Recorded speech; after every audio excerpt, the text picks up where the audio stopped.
Article 37. Should the parties to a dispute of the nature referred to in Article 33 fail to settle it by the means indicated in that article, they shall refer it to the Security Council. If the Security Council deems that the continuance of the dispute is in fact likely to endanger the maintenance of international peace and security, it shall decide whether to take action under Article 36, or to recommend such terms of settlement as it may consider appropriate. Article 38. Without prejudice to the provisions of Articles 33 to 37, the Security Council may, if all the parties to any dispute so request, make recommendations to the parties with a view to a pacific settlement of the dispute. Chapter 7. Action with respect to threats to the peace, breaches of the peace, and acts of aggression. Article 39. The Security Council shall determine the existence of any threat to the peace, breach of the peace, or act of aggression, and shall make recommendations or decide what measures shall be taken in accordance with Articles 41 and 42 to maintain or restore international peace and security. Article 40. In order to prevent an aggravation of the situation, the Security Council may, before making the recommendations or deciding upon the measures provided for in Article 39, call upon the parties concerned to comply with such provisional measures as it deems necessary or desirable. Such provisional measures shall be without prejudice to the rights, claims, or position of the parties concerned. The Security Council shall duly take account of failure to comply with such provisional measures. Article 41. The Security Council may decide what measures not involving the use of armed force are to be employed to give effect to its decisions, and it may call upon the members of the United Nations to apply such measures. These may include complete or partial interruption of economic relations and of rail, sea, air, postal, telegraphic, radio, and other means of communication, and the severance of diplomatic relations. Article 42. Should the Security Council consider that measures provided for in Article 41 would be inadequate or have proved to be inadequate, it may take such action by air, sea, or land forces as may be necessary to maintain or restore international peace and security. Such action may include demonstrations, blockade, and other operations by air, sea, or land forces of members of the United Nations. Article 43. All members of the United Nations, in order to contribute to the maintenance of international peace and security, undertake to make available to the Security Council, on its call, and in accordance with a special agreement or agreements, armed forces, assistance, and facilities, including rights of passage, necessary for the purpose of maintaining international peace and security. Such agreement or agreements shall govern the numbers and types of forces, their degree of readiness, and general location, and the nature of the facilities and assistance to be provided. The agreement or agreements shall be negotiated as soon as possible on the initiative of the Security Council. They shall be concluded between the Security Council and members, or between the Security Council and groups of members, and shall be subject to ratification by the signatory states in accordance with their respective constitutional processes. Article 44.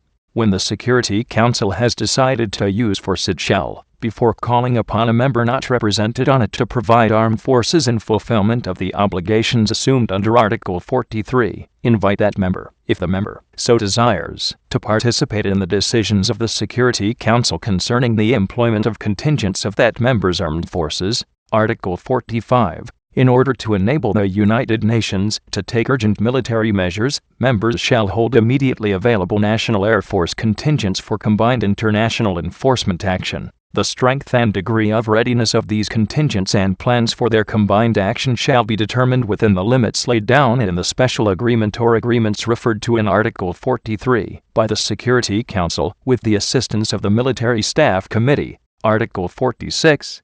Plans for the application of armed force shall be made by the Security Council, with the assistance of the Military Staff Committee. Article 47. There shall be established a Military Staff Committee to advise and assist the Security Council on all questions relating to the Security Council's military requirements for the maintenance of international peace and security, the employment and command of forces placed at its disposal, the regulation of armaments, and possible disarmament, The Military Staff Committee shall consist of the Chiefs of Staff, of the permanent members of the Security Council, or their representatives. Any member of the United Nations not permanently represented on the committee shall be invited by the committee to be associated with it when the efficient discharge of the committee's responsibilities requires the participation of that member in its work. The Military Staff Committee shall be responsible under the Security Council for the strategic direction of any armed forces placed at the disposal of the Security Council. Questions relating to the command of such forces shall be worked out subsequently.